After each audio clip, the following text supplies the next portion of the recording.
What's going on, guys? Hayden Maxwell here again.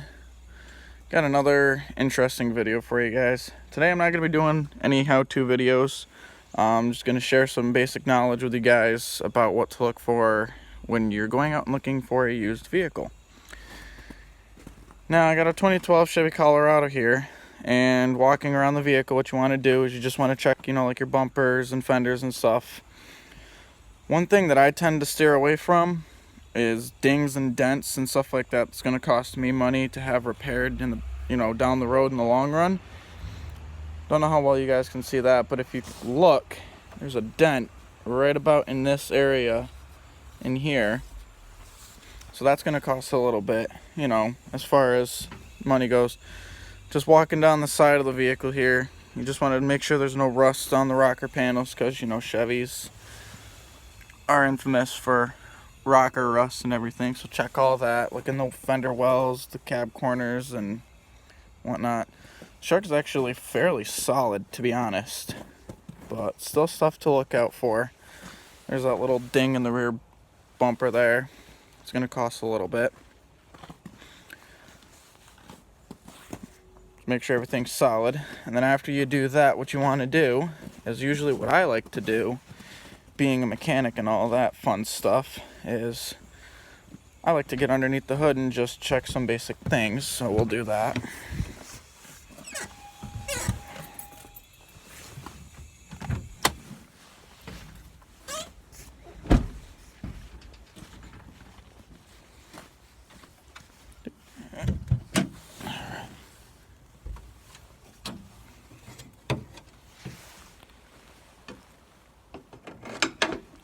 Alrighty, getting underneath the hood.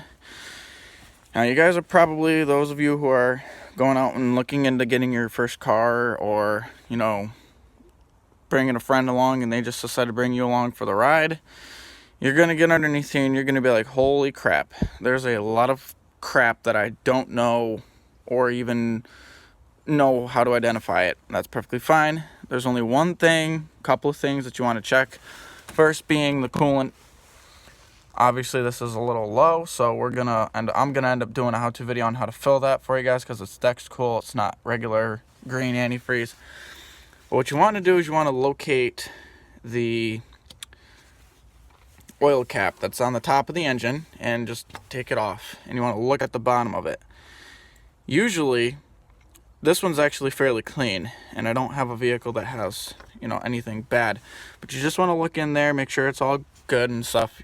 Now if you pull your gas cap off and you notice like this brownish milkshake consistency that's on the cap, you definitely want to seriously consider looking away from that vehicle. And there's a magnitude of reasons. One could be a bad head gasket, where there's moisture getting into the top end of the block and it's causing the engine to condense water instead of oil and air.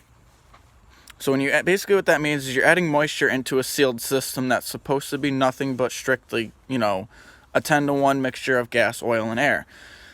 When you mix water and stuff in, water vapors into that, and moisture, it basically will warp the head gasket and make the engine run a little hotter than what it's supposed to. And in the result, it'll end up warping or taking a straight piece of thin metal and giving a little curve to it where it can fail.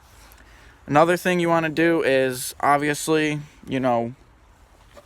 pull the dipstick, smell it, make sure it doesn't smell like gas or anything, so you can definitely tell that, your head gasket's fine. The reason why I say check the head gasket is because the head gasket is basically the seal between the bottom of the block and the cylinder head. And 9 times out of 10, us mechanics are going to love those jobs, because that's really where we make big money. A standard garage would probably charge anywhere from $1,500 to as much as $4,000 for a head gasket job. So definitely check into that. Look into the Carfax, look into the previous history as far as maintenance log goes, just to make sure that the vehicle's head gasket is perfectly fine. Another thing, coming over here onto the passenger side, is your transmission dipstick. Now when you pull this out, and you want to, basically what you do is this one is a little lock, you just pull it up and then pull it out. So what you do, you pull the whole dipstick out, which I'll do for you guys, and you look on it, make sure that it's red or clear, and you want to smell that. If it smells burnt, like really, really burnt, like burnt toast or something like that, then you definitely want to either raise an eyebrow and be like, huh, has this transmission ever been serviced? Or just completely steer clear of that, because that's never good when it's burnt. Usually means one of the bands in the transmission is going, or it's gone, or it's going to have an erratic shift pattern. Basically what that means is another $1,500 to $5,000 job for a mechanic to go in, diagnose, repair, tear it apart, so on and so forth. And believe me, I'm trying to save you guys as much money and as much time as I possibly can. Being a mechanic, I don't have my own garage. I do all my work in, as you can see, my yard. I got miscellaneous parts and stuff lying over there. That muffler actually came out of this beast. That tire came out of an old truck from a friend of mine. That tire actually is garbage. I gotta get rid of that. I got miscellaneous parts and stuff, but, you know, basically what I'm saying is I wouldn't charge anybody as much as I would, you know, like a garage would or stuff like that. You know, garages, you know, because they have their labor rate and everything, and their parts and supplies, and their mechanic fees and all that fun stuff that, you know, it's just hard to understand and describe. You know, if you guys came up to me and you're like, oh, Hayden, you know, we suspect my head gasket, I do a compression test from here, I pull this, I check it, I drain the oil, I do a free oil change for you guys just to confirm that the head gasket is bad. And usually well, you're probably saying, well, why an oil change? Because if you have coolant in your oil is going to come out last. Coolant is heavier than oil, so it's obviously going to sit at the bottom of the oil pan. So when I pull that drain plug, if I see a green liquid coming right out, I automatically know your head gasket's bad. And that means, yes, I will take the 2 or 3 days to actually go through, tear it apart, fix it, put it back together, and there you go. Now, some of you are probably like, oh, wow, yeah, you don't charge labor. Well, how much would you charge? Depends on the job. You know, this vehicle, because it's a straight 5, which basically means all 5 pistons are like this, and it's not a V or anything fancy. This vehicle, I would probably charge about $800 to do the job, because it's just so hard. I mean, you got your electronic throttle body here, you got miscellaneous wires, you got your condenser and stuff like that and whatnot. But moving on from the hood, what you guys want to check next is definitely the tires. Some of these tires are not cheap these days, and believe me, being a mechanic who has done tires and worked for a tire shop in the past, I've seen customers spend upwards of almost $3,000 on tires. So just basically check the tread, grab a penny, put it in there in between the tread. Either one's fine, any on all of these. Check the tread. The tread's good, you're fine. This truck actually has outer tire wear, which basically leads me to suspect that it's an outer tie rod, or an inner tie rod for that matter. But that'll be in another video. You know, basically after that, you just want to check, you know, the interior. Make sure everything looks good. There's no tears in the seat. This seat is actually holding up fairly well for a Chevy seat. You know, it's got a tear that's already starting to happen.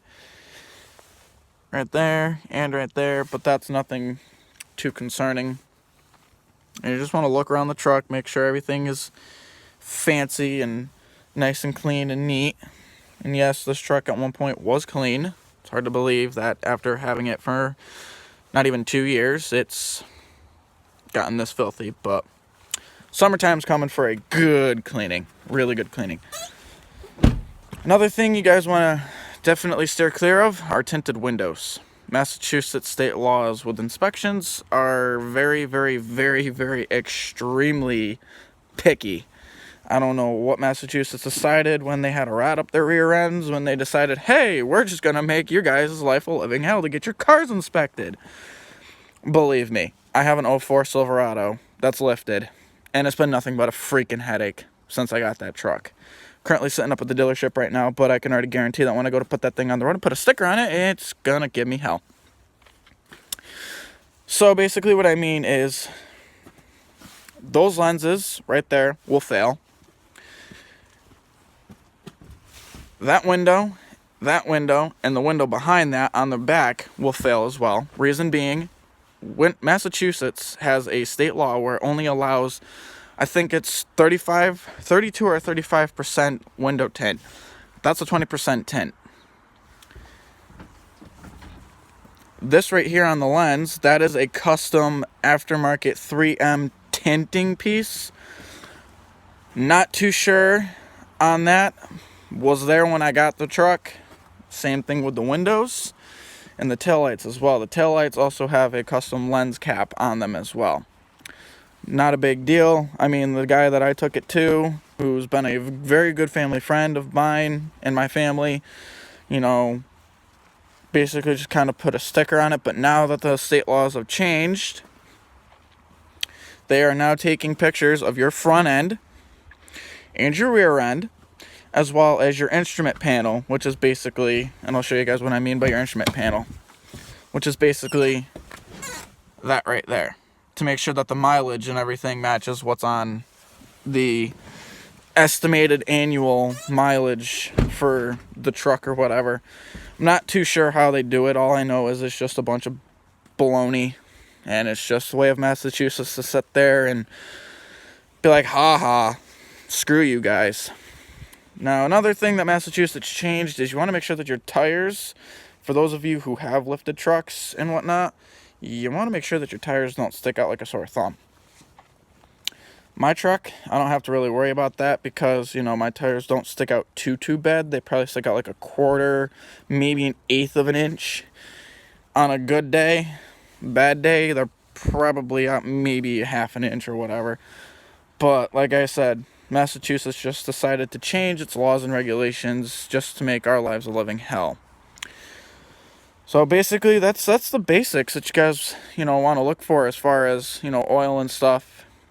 I mean, it wouldn't hurt to check your brake fluid, make sure that that's clear, make sure your washer fluid reservoir is full, make sure that this you don't open if the engine's warm, which basically you just squeeze the hose. Obviously, this truck just got back from a little trip, so I'm not gonna dare open that and give myself a 3rd-degree burn. So we're gonna leave that alone. You can check your power steering fluid.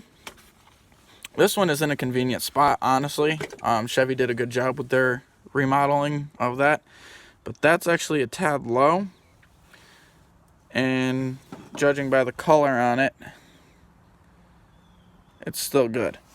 So that's basically what you guys want to, you know, just check as far as that. Another thing, check the belts if you can. Just make sure they're not dry rotted or cracking or anything. You know, push down on it, make sure it's got good tension. Check all your lines, vacuum lines if you can find any. Which you're probably sitting there, oh, I don't know what the hell a vacuum line is. Vacuum line, in this case, in this truck, is like something like this, or something small, minute and small like that. Then you got your gas line and all that fun stuff. So just basically overlook the vehicle with a fine-tooth comb. If you have a good friend of your family who's a mechanic, ask them if they could come along, you know, check out the vehicle. It wouldn't hurt to bring, you know, if you got, you know, like I said, if you have a mechanic friend or something, you know, they would obviously know what to bring as far as tools and equipment goes. You know, test drive the vehicle, make sure it rides nice, there's no noises, and the car is nice and quiet. In this case, this truck is, well, like I said, muffler's there. This truck has no muffler. Currently getting exhaust work done on it, and we'll probably be scheduling an appointment with this customer of mine some point for the spring and summertime where I can actually roll around on it. Well, actually not on it, but underneath it, rip the whole thing apart, and get that squared away and taken care of. Gotta love New England weather. It just rusts every single flipping thing out. Doesn't care who you are, what you drive. It's just, I'm going to stick to you and you're going to rust out in 2 years. Well, screw you, because that makes my life a living hell. Not that I mind it, because, hey, puts money in my pocket, puts food on my table, helps me out with my customers, keeps my customers nice and happy and whatnot. But, yeah, that's basically what you guys want to look for and stuff. So if you have any questions, comments, concerns, leave them down in the comment section, or I'll provide my email again if you guys want to email me any questions. Or if you have any questions about the work I do, hit me up at the email provided in the description. Hayden Maxfield out. Peace.